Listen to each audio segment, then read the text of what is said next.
बहू की लड़ाई एक अनोखी कहानी।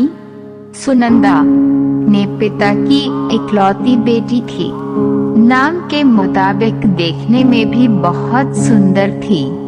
जब वो अपने ससुराल गई तो उसे उसके मुताबिक ही सब कुछ मिला। किंतु आजकल की लड़कियों को अधिक टोकना, समझाना, अपने मन के मुताबिक चलाना सासू माँ को अब कहाँ रह गया है। एक कहावत तो आपके सुनी ही होगी, जो किया बहू से टकरार, खो दिया उसने बेटे का प्यार। इस कहानी के मुताबिक सुनंदा की सास सुनंदा को हमेशा समझाती, बहू ऐसा करो, ऐसा न करो। नई नवेली बहू को थोड़े ही दिनों में अपनी सासू माँ से चिढ़ पैदा होने लगी। इस प्रकार यह सिलसिला आगे की ओर बढ़ता गया। एक दिन सुनंदा के घर कुछ मेहमान आने वाले थे। सासू माँ बोली, बहू आज कुछ अच्छी अच्छी व्यंजन बनाओ और मेहमानों के लिए चाय नाश्ता का इंतजाम भी अच्छी तरह से होनी चाहिए। बस अब क्या था, इतना सुनते ही सुनंदा गुस्से से लाल हो गई। उसने जल भूनकर उस दिन तो काम किया, लेकिन उस दिन के बाद सुनंदा ने चाल चलना शुरू किया। सास जैसा कहती वह ठीक उसके विपरीत करती थी। सास ने भी पुरानी कहावत के मुताबिक बहू को उसके माता पिता को गाली देना, उसे कोसना और बड़बड़ाना शुरू कर दिया। दोनों सास बहू में आनाकानी हमेशा चलता रहता था। एक दिन सुनंदा अपने पिता के घर रोती पिटती पहुंच गई। वह अपने पिता से बोली, पिताजी आप तो डॉक्टर हो, मुझे कुछ ऐसी दवा दीजिए जिसे खिलाकर वह बुढ़िया गूंगी हो जाए, क्योंकि वह मुझे गंदे गंदे गालियां देती हैं। इस पर पिताजी कुछ सोचते हुए बोले, बेटी मेरे पास एक ऐसी दवा है, लेकिन ये कड़वा है, वो आसानी से नहीं खाएगी, इसलिए मैंने एक युक्ति सोची है। तुम हर रोज 1 महीने तक यह दवा अपनी सास को खाना में मिलाकर खिलाती रहना। ठीक 1 महीने में वह पूरी तरह गूंगी हो जाएगी। लेकिन हाँ, ये दवा थोड़ा कड़वा है, इसलिए तुम खाना इतना प्यार से खिलाना कि उसे पता ही ना चले।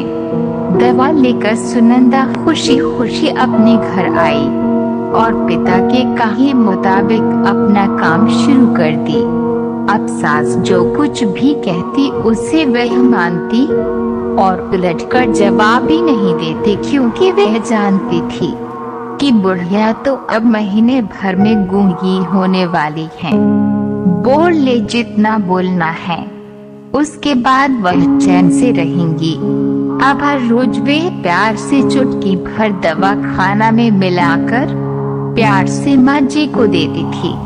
माँ भी समझती शायद इसके माता पिता ने इसे समझाया बुझाया है, इसलिए ये लड़ना झगड़ना बंद करती है। अब माँ जी भी बहू की खूब प्रसन्नता किया करती थी और बहू भी प्रसन्नता सुनकर प्यार बातें किया करती थी। अगर बहू से कुछ गलती भी जाती तो भी इस प्रकार महीना आते आते दोनों सास बहू में इतना प्यार बढ़ गया कि बहू अब अपनी सास की आवाज को खोना नहीं चाहती थी। एक दिन फिर उसी प्रकार सुनंदा रोती पिटती अपने पिता के पास पहुंची। पिताजी बोले, अब क्या हुआ? सुनंदा बोली, पिताजी अब क्या होगा, मेरी सास बहुत अच्छी है, मैं उसकी आवाज खोना नहीं चाहती, वह मुझसे प्यार से बात करती है। अब मुझे कोई ऐसी दवा दीजिए जो कि मेरी माँ जी को दिया हुआ दवाई का असर काट सके और वे गूंगी ना हो पाए। इस पर पिताजी हंसते हुए बोले, बेटी तुम रोना धोना बंद करो और खुशी से रहो।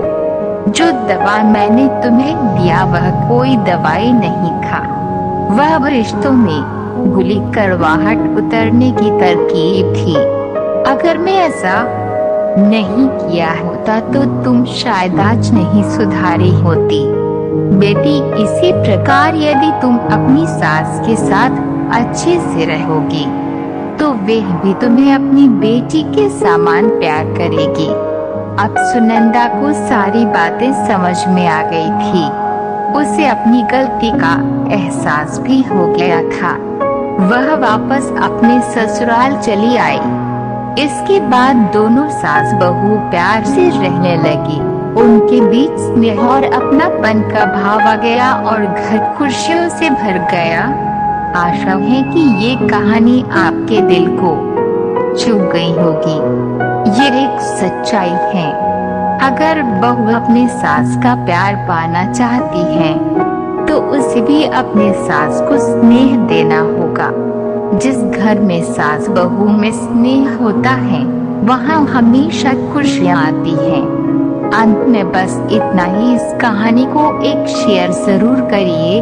बस समझने की देर है। इस कहानी से कितने ही लोगों की जिंदगी में खुशियाँ आ सकती हैं।